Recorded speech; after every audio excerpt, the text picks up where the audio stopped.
Howdy, Coach Carbohydrate here.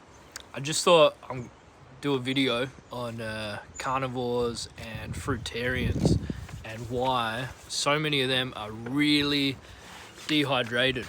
Like there's two reasons. Basically, a lot of them are actually very dehydrated before they ever go carnivore or fruitarian, and it basically leads them to this. They might have health problems, they might just not feel that great because they're dehydrated. And basically when they start these diets, they may get like a slight relief from symptoms because they're eating less dry foods. Basically, carnivore diet, meat isn't typically very dry and fruit isn't typically very dry, so they actually get a bit of relief, maybe better digestion, definitely just benefits from less dehydration altogether. Now it's a little bit different, the carnivore diet and the fruitarian diet, why in the long term it will actually make them more dehydrated. So the fruitarian diet, the food's quite hydrating. It's it's got everything they need, electrolytes, what's the carbohydrates that help with hydration. So it's not too bad in that sense. But with the fruitarian diet, it can be difficult to get enough calories. So this can actually lead to dehydration from not getting enough calories. So that's an issue. And then with the carnivore diet, because it's so lacking in carbs, that can lead to hydration issues because there's not enough carbs. They're going to have trouble absorbing electrolytes and like other things with carnivore diet. They need extra water to excrete excess nitrogen and protein. What is it? Protein or nitrogen?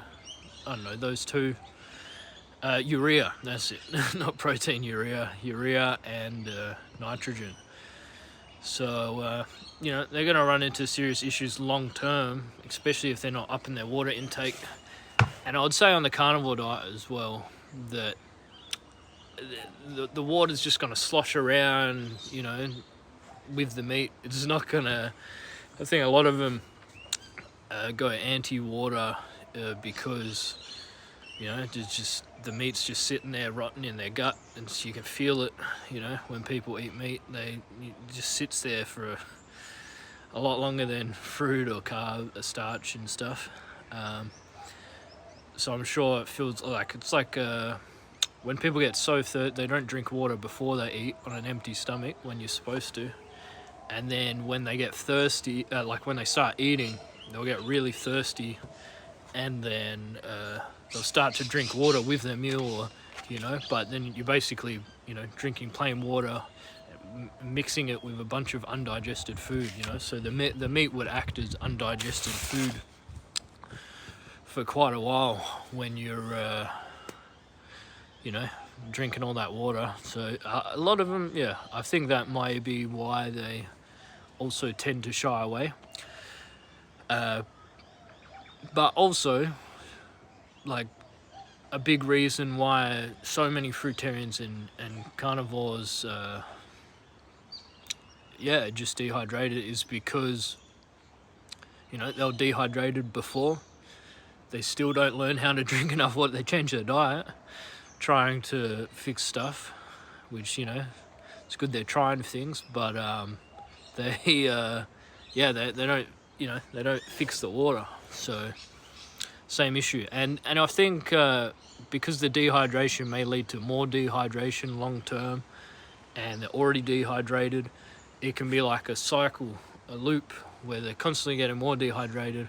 And people, I'd find typically people that are dehydrated are more prone to getting involved in conspiracy theories and stuff like that. And I really find the worst conspiracy theories are always about the water supply and stuff like that, fluoride, for example. Because although I don't agree with fluoride, I have a reverse osmosis filter, but a lot of people that don't drink, don't want fluoride or they're concerned and stuff, they'll start drinking less water, and then it's like a loop of cycle of not drinking enough water, getting more like fearful, paranoid, getting more interested in conspiracy theories, and it's just, you know, it's just a cycle of dehydration and paranoia. Yeah. I'll just check my cheat sheet. I got a couple more points. So yeah, if you don't know, like on the keto diet and carnivore diet, that a lot of them recommend eating bucket loads of salt, because if you're not eating carbohydrates, you can't absorb salt properly. So they get massive fatigue issues due to electrolyte imbalances. And yeah, so you know, when you're eating fruit and carbs, you really don't have that problem. If anything, if you're eating a lot of carbs, maybe you'll have to limit sodium intake just a little bit, not go too crazy on it. It's debatable whether it's you know, bad for your health, at least in the short term, with eating a lot of salt. But yeah, you can definitely get a lot of salt and water retention, you know, because you absorb all that sodium on a high carb diet. Yeah, I guess the final thought, I'll just say, yeah, one of the common things a lot of people always talking about, you need to drink, you know, your water needs to have electrolytes, you need to drink electrolytes, or, you know, they get all that, with fruitarians, they get all their water from the fruit. And they say, you know, normal water's bad, it's not got electrolytes. But the thing is, like, humans have always gotten their electrolytes from the food they eat, not necessarily the water all the time. You know, it's debatable that you know, rivers and ponds may have a little bit of salt that leaches out through the soil into the water, but it's not really an issue. You get all your electrolytes from the food you eat, so it's not really an issue. Yeah, the fruitarians really go to town on this. Some of them get really poor health because they think it's just a purist mindset, really. Like, it's very natural to, you know, wake up in the morning, go walk down to the river, lake, pond, whatever, drink a shit ton of water on an empty stomach first thing in the morning, and then, you know, go about your day all nice and hydrated, you know. But you know, obviously now we got sinks and taps, but yeah, it's just crazy. People that, like, there's a lot of water's pretty easy to get in nature, you know, in most areas. Yeah, it's like, obviously humans, you know, make dams in places and stuff where before maybe it was more difficult to get water, but, you know, in nature we would be in, you know, the tropics where it's raining and water's pretty much everywhere. Yeah. Say anyone that's doesn't like the water, the tap drink, comes out their tap and it stops them from drinking enough water, definitely getting a reverse osmosis filter is a good one if you can afford it. I'd recommend it if you know, obviously if you don't have enough money, don't get it. But, you know, if you've got if you can afford, you know, if you've thought it, get it. Yeah.